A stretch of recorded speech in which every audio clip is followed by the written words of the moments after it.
Imelda Papin, hinirang bilang bagong PCSO Director. Makikitang stunning and glowing na dumalo sa Thanksgiving launch ang PCSO newly appointed director na si Imelda Papin.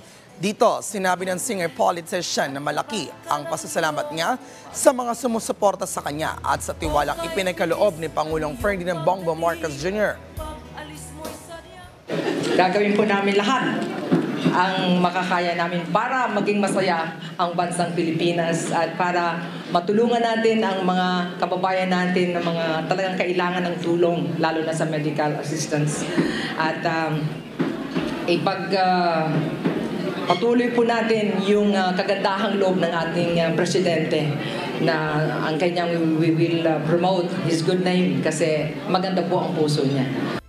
Kaya excited na sa Director Imelda magsilbi sa bayan. Kaya naman may proposal ito na nais i-implement. Meron akong programang gusto kong i-propose sa board, yung isang linggong serbisyo.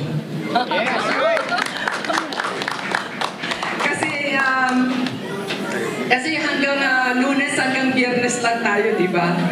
Ang PCSO. So, dadagdagan natin ng Sabado at Linggo para isang linggong serbisyo. Di ba? Okay ba sa inyo yan? Yes! Nice. Matatandaan tumakbo bilang governor sa Camarines Sur si Imelda, ngunit hindi pinalad kung kaya't ito ay gumawa ng pelikula na pinamagatang Imelda Papin, The Untold Story.